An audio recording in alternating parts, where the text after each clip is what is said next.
في أعماق النصوص المقدسة اللي بتمتزج بين الحقيقة والإيمان اتذكرت مخلوقات كتير ما تشبهش أي حاجة نعرفها.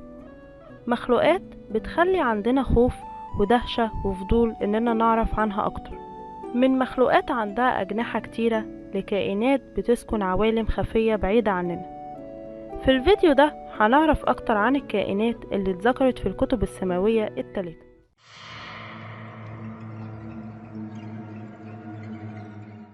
في الإنجيل في العهد القديم قبل وجود البشر كان فيه 3 مخلوقات ضخمة، هما زيس ولوفيسيان وبيهومس.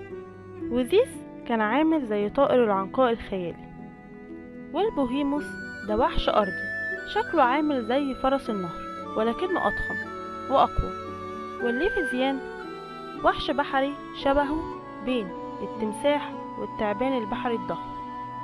وفي الإنجيل برضو كان في ذكر لوحوش أسطورية في رؤيا يوحنا العهد الجديد، والوحوش دي تم وصفها بأن ليها رؤوس كتيرة وقرون وأشكال غريبة ومرعبة، عندها قوة شريرة وعايشين في ممالك مظلمة. والكلام ده اللي ورد في سفر رؤيا يوحنا، إن هو ظهر ليه وحشين، الأول خرج من البحر وليه 7 رؤوس و10 قرون، والتاني خرج من تحت الأرض وشكله شبه الخروف وبيتكلم زي التنين. ودول بيمثلوا قوى الشر والاضطهاد اللي بتواجه المؤمنين. وفي اللي قالوا ان الاتنين دول هما البوهيموس واللوفيزيان اللي احنا اتكلمنا عليهم قبل كده. ومن الحاجات الغريبة اللي تم ذكرها في رؤيا يوحنا هي الملائكة، وأوصافهم غريبة، شكلهم مش زي البشر. ودي أوصاف بعضهم. في ملائكة كانت بتحمل أبواق، ولما بينفخوا فيها بتحصل أحداث عظيمة على الأرض. وقال في ملاك جبار قوي جدا، وشه زي الشمس وليه رجلين زي عمود النار، وفي ايده كتاب صغير. والملاك اللي بقه بيخرج منه سيف ذو حدين بيضرب بيه الأمم العاصية. وملاك عنده 6 أجنحة كبار جدا وبيطير حوالين عرش الرحمن. وملائكة عندهم علامات على رأسهم، والعلامات دي دليل على إنهم أتباع الله. وكمان الجراد اللي شبه الوحوش اتقال عنه إن شبه الخيل، وعنده تيجان مصنوعة من الذهب، ووجوه زي البشر، وشعر طويل جدا، وأسنانه زي الأسود، وصدره كأنه درع من حديد، وليه أجنحة، وعنده ديل زي العقارب. وحيد القرن عارفين إن هو عبارة عن حصان وليه قرن واحد. وفي كمان اللي بيسموه الريم وبيترجموه لوحيد القرن في بعض النسخ، وفي اللي بيشير ليه على إنه ثور بري كرمز للقوة، وطبعا ليه قرن واحد.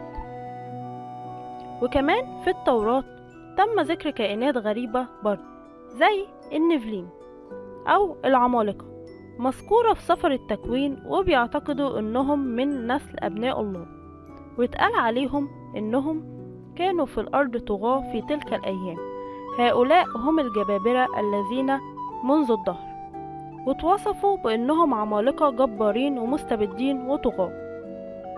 كمان من الكائنات الغريبة اللي تم ذكرها الكوريبيوم، اتقال عليهم إنهم كائنات ملائكية، أشكالهم غريبة، عندهم أجنحة وكذا وش.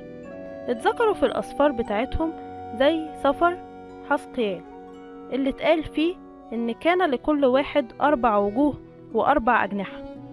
وبرضه اتذكر في التوراة اللويسيان اللي احنا اتكلمنا عليه اللي هو الليفيسيان، برضه ورد ذكره في التوراة. أشاروا ليه في العهد القديم إن هو مخلوق بحري ضخم، وتم ذكره في سفر أيوب، واتقال عليه أتستطيع أن تصطاد اللوسيان بشص. ودايما بيتم ذكره مع بيهومس وزيس. وفي اللي قال على لوسيان إنه تمساح نيلي ضخم، وإن هو ما بين التمساح وما بين التعبان البحري الضخم. من الحاجات اللي ورد ذكرها في التوراة اللاليث، قصتها مذكورة في الإصحاح 1 و2 في سفر التكوين.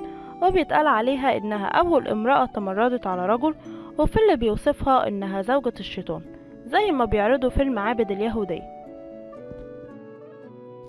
كمان القرآن الكريم ورد ذكر كائنات غريبة فيه، مهما فضلنا نتخيل فيها برضو مش هيعرف خيالنا يجيب الأشكال بتاعتها. في القرآن الكريم تم ذكر قوم يأجوج ومأجوج في سورة الكهف، وإنهم قوم مفسدين في الأرض، وإن ذي القرنين بنى سد علشان يمنعهم من الإفساد وهيخرجوا في آخر الزمان. الجن ودول اتذكروا في مواضع كتيرة جدا في القرآن، وخصوصا في سورة الجن، ودول مخلوقات مكلفة اتخلقت من نار وعندهم قدرات خفية وبيعيشوا بينا، لكن ربنا حط على عينينا غشاوة عشان ما نشوفهمش. من كمان الكائنات الغريبة اللي اتذكرت في القرآن الدبة، وده كائن غريب عبارة عن شعر كثيف ماشي على الأرض، وبيظهر في آخر الزمان وبيميز الناس بين مؤمن وكافر، وهيفكر الناس بربنا عشان الناس تؤمن، لأن ساعتها هيختلط الحق بالباطل وهيضيع الدين، بس اللي هيؤمن هيكون فات الأوان لأن أبواب التوبة هتكون قفلت. كمان ورد ذكر الملائكة في القرآن الكريم، واللي عندهم صفات غير عادية زي حملة العرش واللي ليهم أجنحة مثنى وثلاث ورباع. في النهاية، هل كنت تعرف بوجود المخلوقات دي في التوراة والإنجيل والقرآن الكريم، ولا أول مرة تسمع عنهم؟ اكتبولي تحت في الكومنتات، وما تنساش اللايك والاشتراك في القناة.